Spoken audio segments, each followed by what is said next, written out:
अध्याय नंबर 11। निष्कर्ष। प्लेटो से हमने क्या सीखा।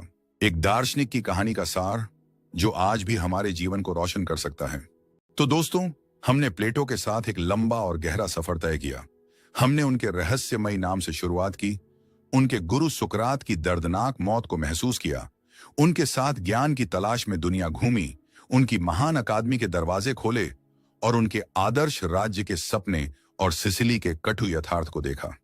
अब इस सफर के अंत में सवाल यह है कि हम प्लेटो के जीवन और दर्शन से अपने लिए क्या सीख सकते हैं। वो कौन सी बातें हैं जिन्हें हम आज भी अपनी जिंदगी में उतार सकते हैं।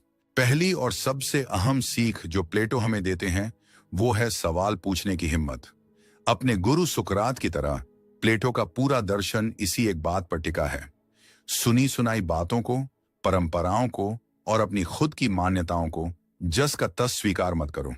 उन्हें परखो, उन पर सवाल उठाओ, तर्क की कसौटी पर कसो। क्या जिसे आप सच मानते हैं वो सच में सच है या बस गुफा की दीवार पर एक परछाई? ये सवाल आज की दुनिया में पहले से कहीं ज्यादा जरूरी है, जहां हमें हर तरफ से सूचनाओं और विचारों की बमबारी का सामना करना होता है। प्लेटो हमें एक एक्टिव विचारक बनने के लिए कहते हैं, न कि एक पैसिव उपभोक्ता।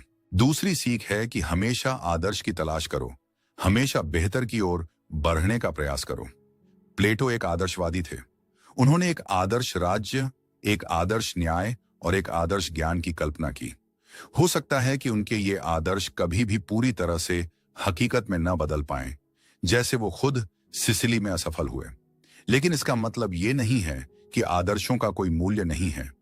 वो आदर्श हमें एक दिशा देते हैं, एक लक्ष्य देते हैं। वो एक ध्रुव तारे की तरह हैं जो हमें सही मार्ग पर बने रहने में मदद करते हैं। अपनी जिंदगी में, अपने काम में, अपने रिश्तों में हमेशा खुद का और दूसरों का सबसे बेहतर संस्करण खोजने का प्रयास करना ही प्लेटो के दर्शन का सार है। तीसरी सीख है शिक्षा का असली मतलब समझना। प्लेटो के लिए शिक्षा सिर्फ जानकारी इकट्ठा करना नहीं था, बल्कि अपनी आत्मा को बदलना था। यह अपनी आत्मा के विवेक वाले हिस्से को इतना मजबूत करना था कि वो आपकी इच्छाओं और भावनाओं पर शासन कर सके। सच्ची शिक्षा आपको सिर्फ ये नहीं सिखाती कि क्या सोचना है, बल्कि ये सिखाती है कि कैसे सोचना है। यह आपको आत्मनिर्भर, अनुशासित और नैतिक रूप से मजबूत बनाती है। हमें अपनी शिक्षा को इसी नजरिए से देखना चाहिए। यह सिर्फ डिग्री पाने का जरिया नहीं, बल्कि एक बेहतर इंसान बनने की प्रक्रिया है। और चौथी और आखिरी सीख है कि भौतिक दुनिया की चकाचौंध में मत खो जाओ।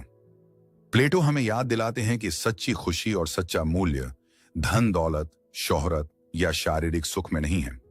ये सब अस्थाई हैं, परछाइयों की तरह। असली खजाना हमारे अंदर है, ज्ञान, सद्गुण और हमारी आत्मा की भलाई में। हमें अपनी ऊर्जा का ज्यादातर हिस्सा अपनी आत्मा को पोषित करने में लगाना चाहिए, न कि उन चीजों के पीछे भागने में जो एक दिन खत्म हो जाएंगी। ये एक ऐसी सीख है जो हमें आज के उपभोक्तावादी समाज में शांति और संतोष दे सकती है। प्लेटो की कहानी एक इंसान की कहानी नहीं है। ये मानवता की उस शाश्वत खोज की कहानी है जो सच, अच्छाई और सुंदरता की तलाश में है। उनके विचार कभी कभी हमें अजीब, अव्यावहारिक या कठोर लग सकते हैं, लेकिन वो हमें सोचने पर विवश करते हैं। और यही एक महान दार्शनिक का असली काम है।